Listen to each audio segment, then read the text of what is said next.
What are the things that keep your heart going and your faith growing? In this Sensei episode will lead us to a new exploration. We will feature another musician.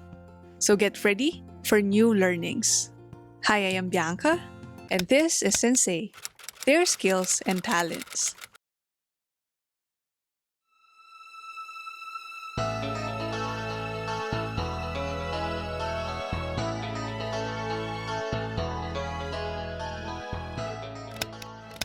Hi sir, good morning Hi, po. good morning. I am Bianca from Limang, Siglo. I'm Jericho Torres. I'm from the parish of Christ the Eternal High Priest Parish here in Sulipan, Apalit. I used to be a teacher. I taught at a university in Bulacan in the early 2000s. And then I stopped teaching in 2012 and I went abroad to work in the office. But then I went back in 2014 to continue music in the parishes. I work with several choirs actually, and mostly parish-based. But I also worked with corporate choirs and school choirs. Prior to teaching music, what did you do po? My music started when I was in college. When I joined the university choir, it all started that time. And it was during that time that I started to teach choir as well. But actually, my playing the piano and other instruments and singing in the choir was out of necessity.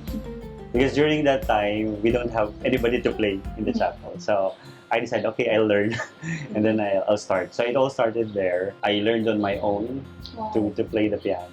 I remember because I don't have a piano at home. So I used to be a member of the Knights of the Blessed Sacrament. So what I would do is I have a cardboard has keys of the piano. So I would learn chords from there without sound. During the weekends when we clean the chapel for mass on the next day, I would practice while the choir is not here because I'm not allowed to use the piano. So I would practice in the keyboard. Well, I can play guitar a little bit of guitar, and then I haven't had the time to learn the violin and the flute, but I mostly played guitar and the piano. For me, because I've been teaching children how to play piano as well, and even adults how to play the piano. What I can tell is that learning how to play is just 10% of the process. 10 to 20% of the process. You can learn all the theories in a day or two, but the practical side of playing the piano takes a lot of hard work, takes a lot of practice. It's more like a muscle memory. Like in sports and other things, piano playing is muscle memory because it involves the whole body, even up your feet. It has to be like a whole body coordination for you to be able to pull it off. And for those who are starting to learn the piano, it will take patience really. When I was younger, then I'd be frustrated if I can play this chord or I can play this. I'm having a hard time playing this chord.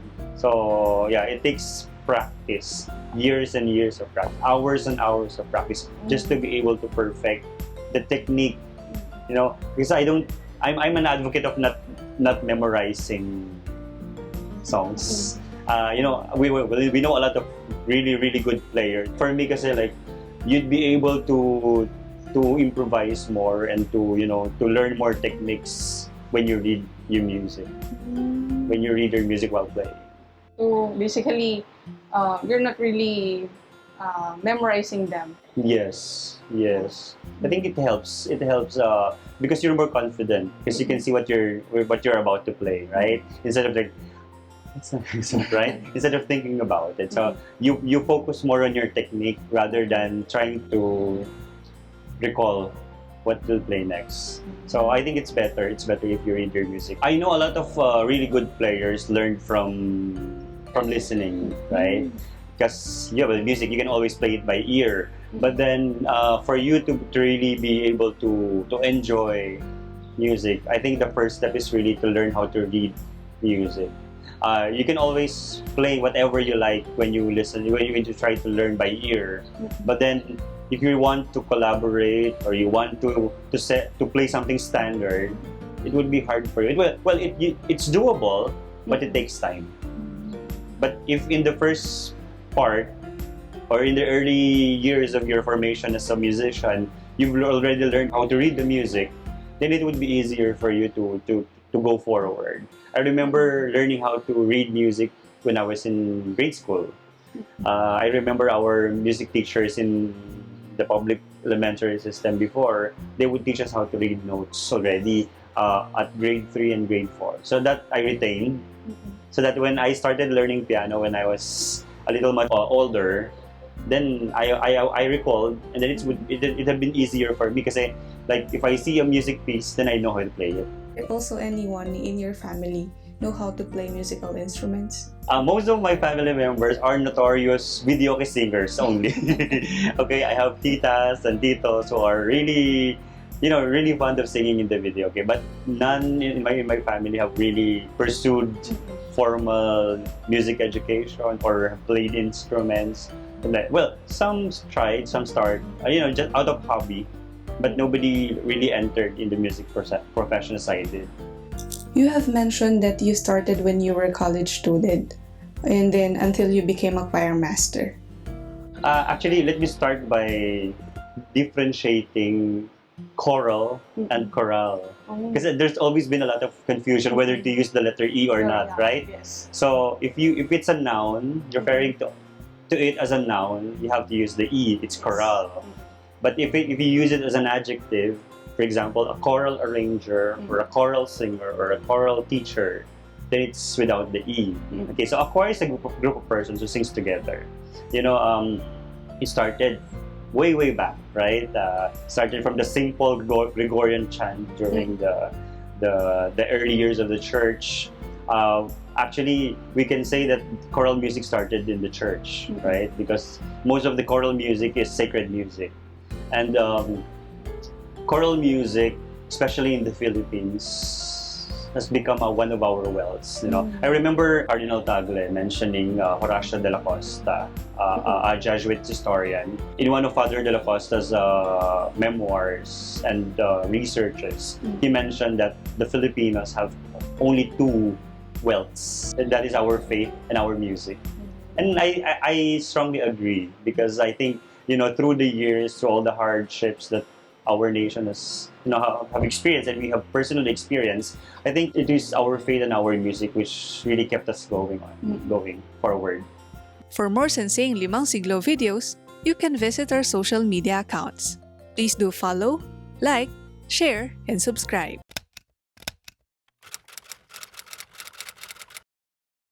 Can you also share with us what is choral arranger? The work of the choral arranger is actually an extension of the work of the composer. The composer births the song, the new song. I don't want to claim that the choral arrangers enhance it, but I would say that the choral arrangers just takes it to a different interpretation. Because usually the compositions, whether liturgical or secular, it is composed for a single voice. The choral arranger transforms the composition for it to be sung by a multiple number of people at a different voice register. So, and then mix it all up together to give it a different vibe or unexpected emotion out of the song. So I would say that it is taking a beautiful music and turning it to something different. Is it easy to become a choral arranger? Well, as I've said earlier, I became an arranger out of necessity because during the early times, para na mga tanda ko. During, at end of 90s and early 2000s, there's really not much music sheets available, especially for Kapampangan music. We have back then Chris Kajang, we have Monsignor Greg Canlas is our main composer, our mainstream composers for Kapampangan liturgical music. But then, the music sheets and the songs are not always accessible, especially for areas like us, na medyo malayo kami sa cathedral or malayo kami sa seminary. We don't have that access, especially for young musicians, ang maghahanap. So what happens before is that may narinig akong song sa cathedral, I want to sing it. So you'll try to play it from memory, you'll sing it, you'll teach it to the choir from memory. So nagkakaroon ng variations. And I experienced choral music in Bulacan. I said ko, parang ang ganda naman pala ng may voicing sa misa.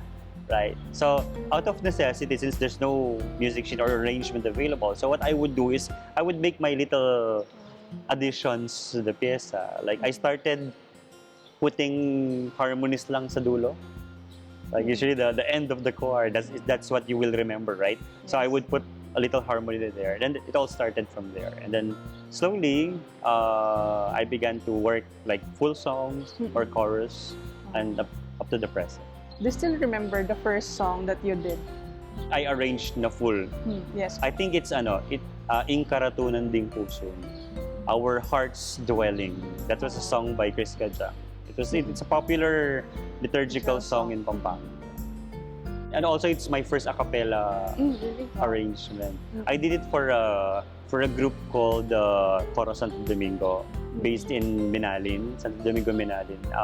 They were a bunch of kids. They started with us like some are still in grade school, then high school, and then it was actually like experimenting for both of us. They were just learning their voices, and then I'm learning as an arranger. So it all started from there. My arrangement of Ing Karatunan Ding Puso I still use up to this day. Wow.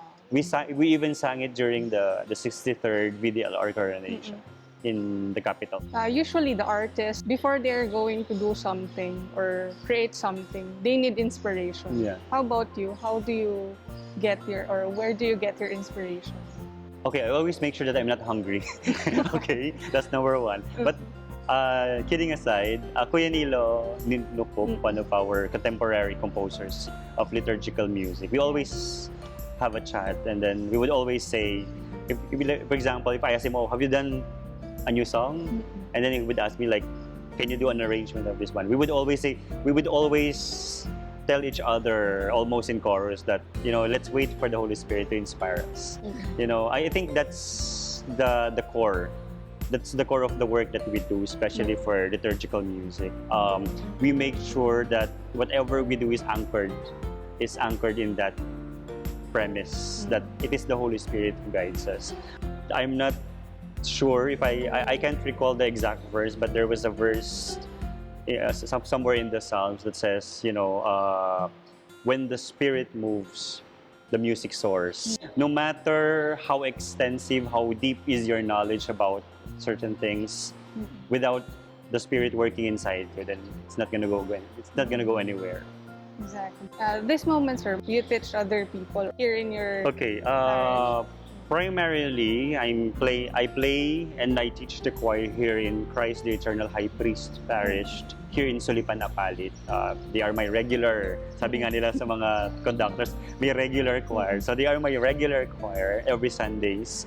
And I have another choir that I go to. Well, I go there as a guest musical director in Macabebe, the Macabebe Parish Choir.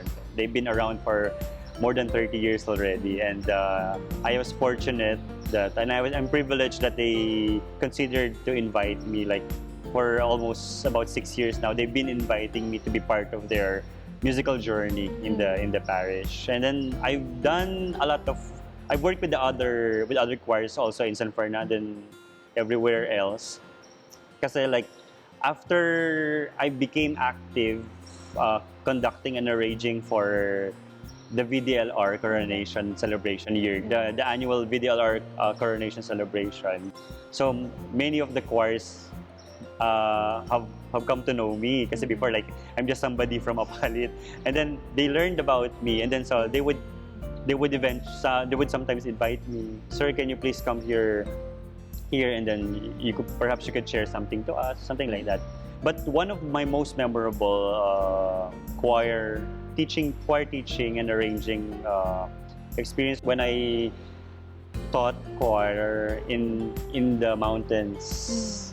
This was sometime 3 to 4 years ago when a Dominican sister invited me to join them in the mountains of Porac to visit and immerse with our Aita brothers and sisters. And then It was supposed to be like a week of catechesis, and games with there, and then getting to know everybody there, and then we realized, sir, since you're here, why don't we teach the children how to sing? So it started from there. We gathered all the children, and surprisingly, ang ganda ng boses nila.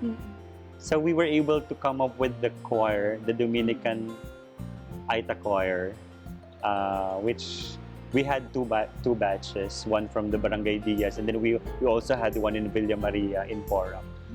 Unfortunately, due to the pandemic, we weren't able to go back there anymore. But it's one of the best experience because I remember Sister Jules Dungo of the Dominican Sisters in San Fernando. She once told me na it's really heart melting to be able to share to people who you know can't give you anything else, anything in return. Sometimes we know, okay, I'll give you because I'll know naman someday you'll be able to repay me. Pero if you give something to people who you know wouldn't have the chance to pay you back, it's a good apostolate. It's one of the best experiences of choir teaching that I have had in my years of being a choir master. How does it change your life? Well, actually, when I went there, it was it was really an experience. I experienced walking 2 hours in the muddy road, and then there was no electricity in the house that we were staying, so no cell phones, and then we have to eat what they have. You can't. Okay, I want bacon or something like that. No, you have to have what they have there. So it's a nice experience. It's a very humbling experience, and I have had the opportunity to bring some of my choirs there for them to see and to experience and to meet the choirs. It's how they appreciated, what they have and what service really is to the church.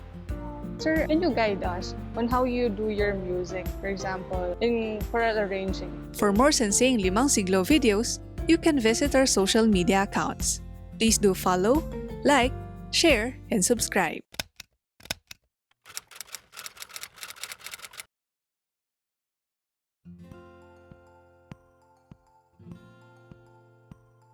Number one is you need to focus.